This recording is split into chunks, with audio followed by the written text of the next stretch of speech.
I love finding that balance between what's trending but what also has my own unique style. I feel like trends are great, they keep culture moving forward. However, I also feel like one can get so lost in trends that they become like clones, they become duplicates. And I kind of feel like this disrupts your psyche as well. When you become so much like everybody else, it starts to bleed on over into other areas of your life. It makes you insecure to try new things outside of what the world favors. So today I do want to discuss some style choices that may seem quite grotesque to most, but to me, I personally think when you implement things that may seem a little renegade, this is what makes your style successfully unique. So the first thing I want to go ahead and discuss today is combining vintage with modern pieces. I recently just bought this Adidas sports jacket from an online thrift, and in my opinion, if you really want to separate yourself from the rest, start searching for vintage pieces at the thrift.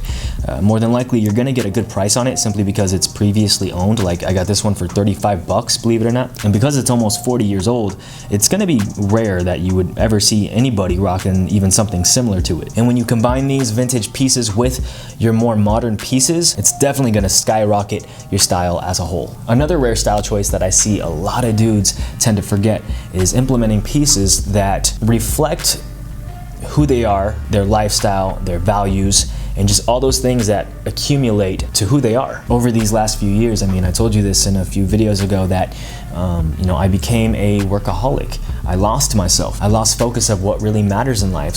And I've just been learning how to get outside of the house more, get outdoors. And it's funny, ever since my wife and I have been making hiking a huge part of our life, it's starting to show within my style.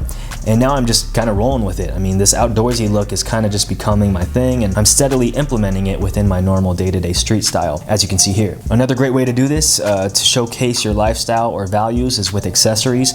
Rings can definitely represent your background, your ancestry, and even your faith. And I went ahead and got the Jesus ring to represent mine. And there's nothing I love more than having pieces that are conversation starters. And because I talk a lot with my hands, this piece has allowed me to create a lot of deep dialogue with others. Now, one thing that's obviously true is that all clothing have specific features that you can adjust, right? So feel free to play around with those things, have fun with it. Flip back that cuff in a more distinct way.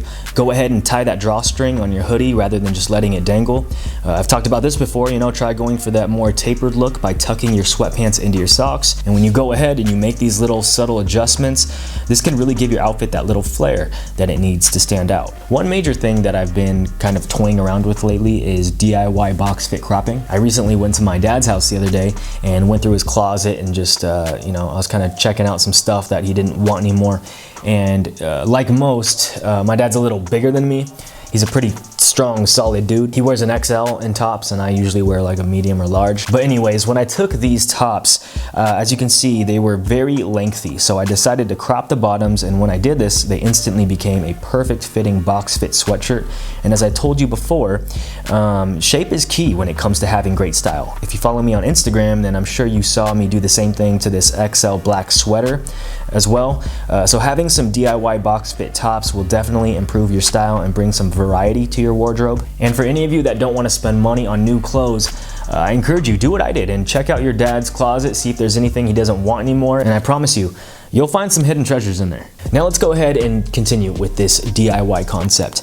I briefly discussed this in a couple videos ago, and the reason why I'm bringing it up again is because it's just such a cool aspect that you can bring to your own unique style.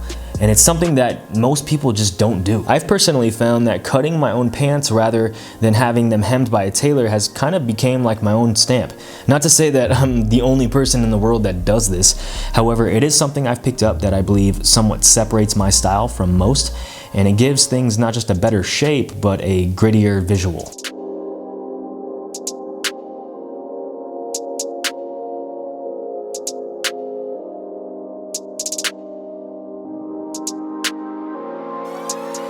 And just to go ahead and conclude everything, I personally believe that one of the most rarest and greatest style choices that you can possibly make is not just your fashion style, but the style in which you present yourself. I know for me, just to be brutally honest, my focus was and still is primarily centered upon my appearance, the way I look, the way I dress. As much as I hate to say it, You know, it's the truth. I personally, I care a lot. I care a lot of what people think of me. You know, I'm not even gonna lie about that. For a while there, on Instagram, like around 2018, 2019, I would write these quotes like all the time, stuff like, you know, I don't care what people think about me, you know, like, I know who I am. And I look back now and I'm like, yo, that is like the most BS statement of all time. Honestly, I think that everyone cares about what people think of them. We're always constantly putting on a show for somebody. And the ones that say they don't care, you know, they don't care about what people think, those are usually the ones that care the most. Right? Ask me how I know. And honestly, just to end it off here, you know, I can be a very self-centered dude at times, just to be honest. But if I can take that self-centeredness and focus on my faults rather than just my, you know, strictly my strengths and all the things I'm amazing at, and, you know, putting up this front and acting, you know, try to convey to everybody how amazing I am. Rather than doing that, if I come with humility, I mean, now I can be relatable and I can go ahead and discuss how my faith is guiding me through those struggles of mine. So I hope that maybe spoke to you today. That's just something I had to kind of get off my chest and stuff I've been kind of dealing with in my own head. But anyways, if you dug today's video, please be sure to give it a nice big thumbs up. Hit that notifications button to be informed when I drop new content. I appreciate you like crazy, and I'll talk to you very soon. My name is Drexler. Shaka bra.